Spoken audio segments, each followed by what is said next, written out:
After everything that happened, I thought becoming colder would finally make me safe. I thought the answer was to stop feeling so much, stop trusting so easily, stop opening up, stop hoping, stop softening around people. Part of me believed emotional numbness was maturity. But over time, I realized something painful. I wasn't healing. I was freezing. And there's a difference. Because protection does not have to mean emotional shutdown. Wisdom does not have to mean becoming hard. And maturity is not learning how to stop loving. It's learning how to stay emotionally open without abandoning yourself in the process. Before we go any further, I want to ask you something honestly. After being hurt, betrayed, manipulated, rejected, or emotionally exhausted, did part of you start confusing healing with emotional shutdown? Did you start thinking the only way to protect yourself was to become colder, more distant, less trusting, less emotionally available, less sensitive? If you've ever felt that, I really want you to tell me in the comments. And while you're there, tell me where you're watching from, because so many women quietly struggle with this exact emotional conflict after painful relationships. They don't want to be naive anymore, but they also don't want to become emotionally numb. They want boundaries without bitterness, wisdom without emotional paralysis, protection without turning into someone unrecognizable to themselves.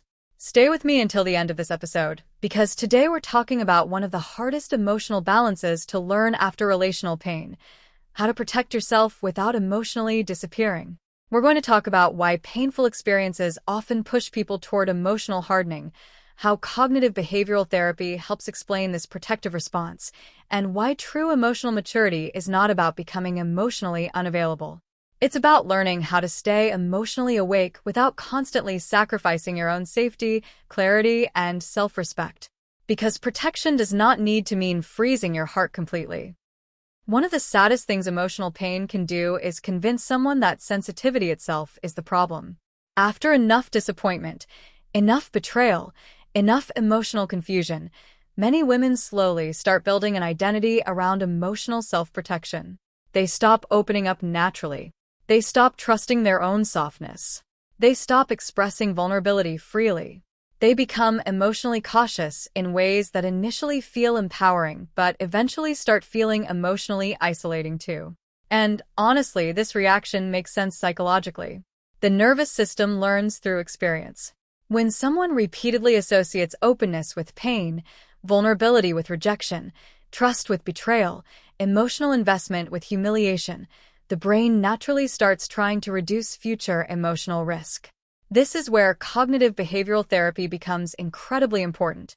CBT explains that painful experiences shape not only emotions, but also beliefs. After emotionally damaging relationships, many women develop core beliefs like, being soft is dangerous. If I trust people, I'll get hurt. I need to protect myself emotionally at all times. Love makes people weak. Vulnerability leads to suffering. Over time, these beliefs begin shaping behavior. The woman becomes more guarded, more emotionally distant, more suspicious, more hyper-independent, more afraid of emotional exposure. And sometimes society even rewards this emotionally hardened version of survival. People call it strength. They call it finally learning. They call it having standards now.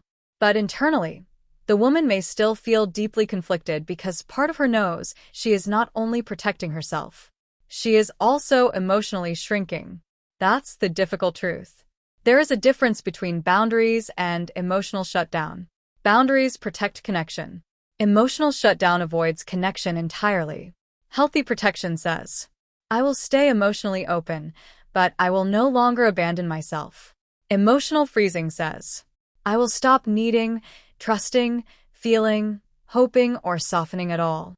And while emotional freezing may temporarily reduce vulnerability, it often creates another kind of suffering: emotional disconnection from life itself. The woman stops getting hurt as deeply, yes, but she also stops feeling deeply alive. That's why healing after relational pain cannot simply become, how do I never feel pain again? Because that question often pushes people toward emotional numbness instead of emotional maturity.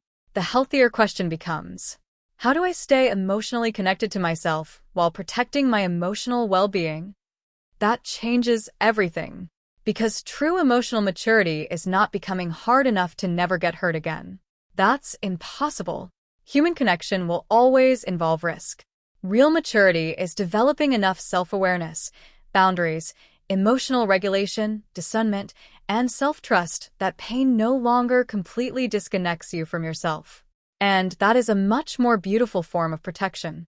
Today I want to talk about that balance. The balance between wisdom and emotional openness. The balance between boundaries and tenderness. The balance between learning from pain without turning into someone emotionally froze. And because of it, after her breakup with Lucas, Emma became someone she barely recognized emotionally. Before the relationship, she had been warm, expressive, emotionally generous. She trusted people naturally. She believed in connection easily. She liked loving openly. But the relationship had left her deeply wounded. There had been manipulation, inconsistency, emotional invalidation, confusion, disappointment, and eventually betrayal. By the time it ended, Emma felt emotionally exhausted in ways she couldn't fully explain. At first, her new emotional distance felt empowering. She stopped replying quickly, stopped opening up easily, stopped trusting compliments, stopped believing emotional intensity, stopped allowing people close to her emotionally. And honestly, part of her felt proud of that change. She told herself, "I'm finally learning. I'm finally protecting myself. I'll never let anyone hurt me like that again." But over time, something started feeling emotionally wrong. She noticed that she wasn't only protecting herself from unhealthy people. She was protecting herself from emotional closeness itself. Even kind people made her nervous now. Genuine affection triggered suspicion. Vulnerability started feeling dangerous. Emotional openness felt embarrassing. And slowly, Emma realized something painful. She was no longer only cautious. She was emotionally frozen. This is something CBT explains very clearly. After painful experiences, the brain naturally develops protective predictions designed to avoid future emotional harm. The problem is that traumatized protection often becomes generalized. The nervous system stops distinguishing between dangerous vulnerability and healthy vulnerability. Everything starts feeling unsafe. Emma's brain had learned. Opening up leads to pain. So now her automatic emotional response became avoidance. Not because she consciously wanted isolation, but because her nervous system associated emotional closeness with emotional danger. And this created a painful internal conflict. Part of Emma still wanted love, connection, intimacy, softness, emotional closeness. But another part of her felt deeply afraid of becoming emotionally exposed again. So she lived emotionally divided between longing and protection. That conflict exhausted her. Because humans are not built to thrive emotionally disconnected from everyone forever. Even people who become emotionally avoidant usually still crave connection underneath the protection.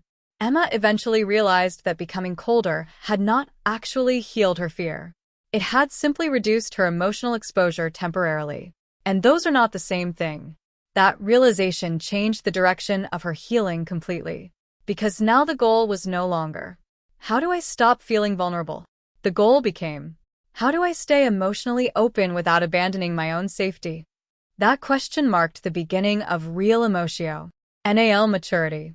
One of the most important things CBT teaches is that thoughts shape emotional behavior, often automatically. And after painful relationships, many women unknowingly develop cognitive distortions around vulnerability itself. Emma started noticing thoughts like, people always disappoint you. If someone gets close, they'll eventually hurt me. Being emotionally soft makes me weak. Trusting people is naive. I need to stay emotionally guarded to stay safe. Those thoughts felt protective. But CBT helped her recognize something important.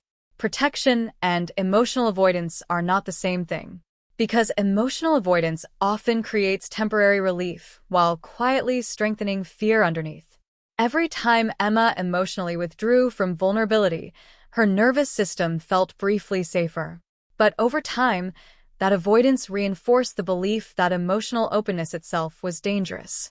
That's how fear quietly grows stronger. CBT helped Emma begin challenging those beliefs instead of automatically accepting them as truth. For example, instead of vulnerability always leads to pain, she began exploring vulnerability without boundaries led to pain.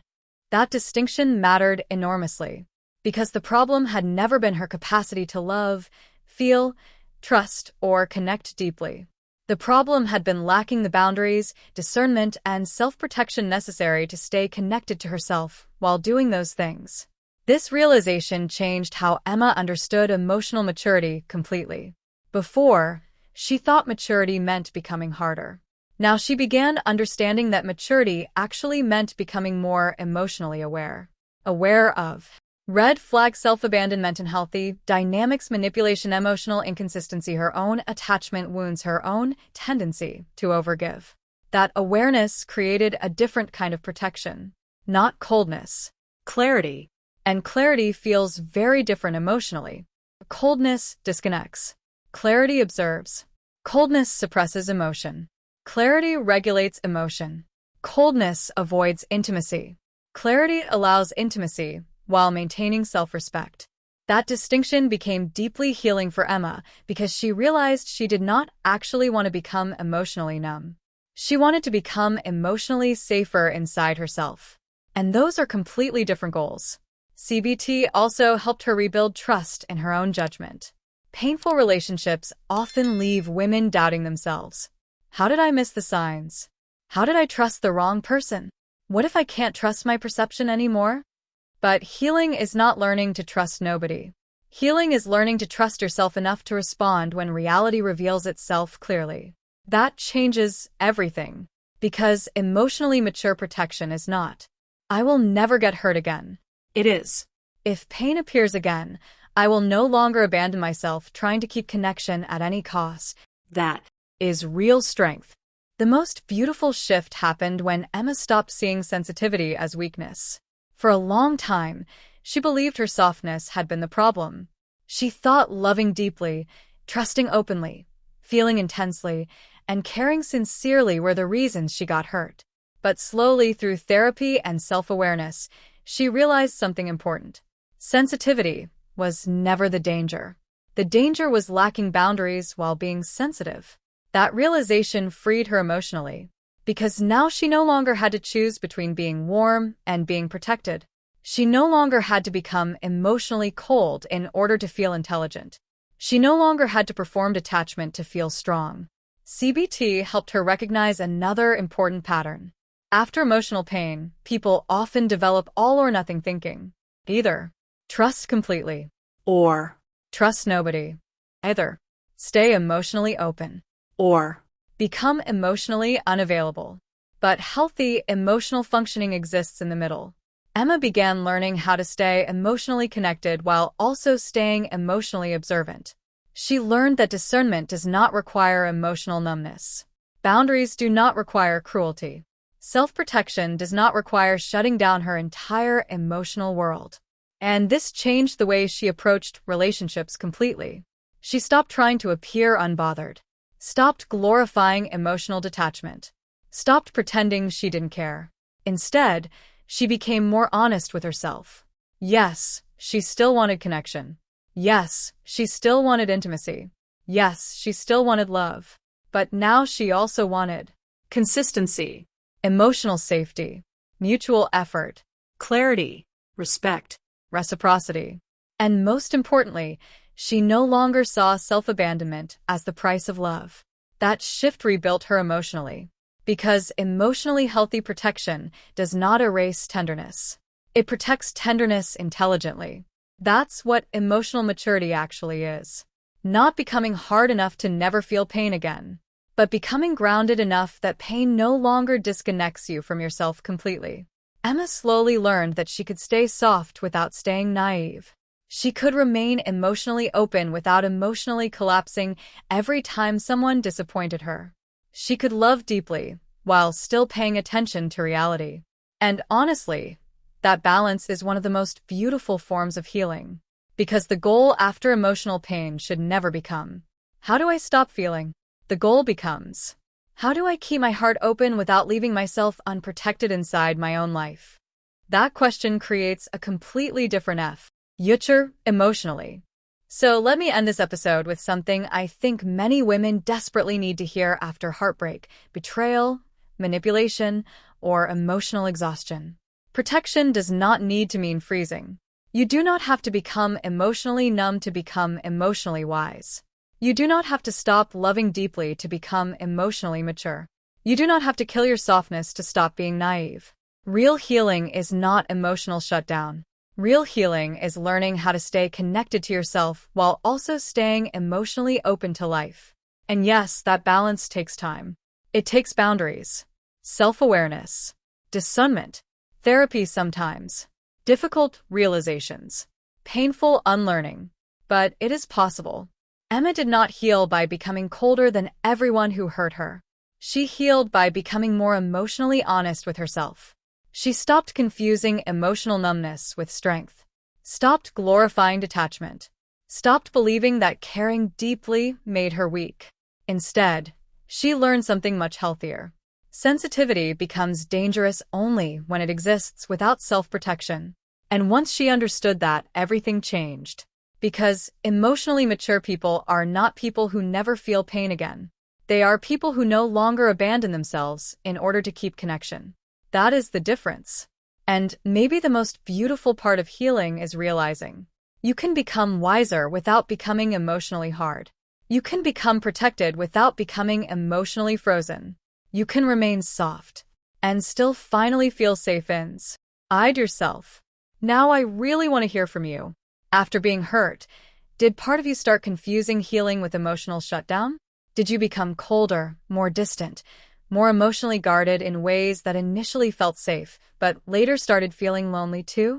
And what helped you realize the difference between healthy protection and emotional freezing? Tell me your story in the comments, because so many women are silently trying to protect themselves while secretly grieving the softer version of themselves they feel they lost. And if this episode spoke to you, like the video, share it with someone who needs this conversation, and subscribe to the channel so you don't miss the next episode. Because emotional maturity is not becoming hard enough to never feel pain again. It's learning how to stay emotionally alive without abandoning yourself in the process.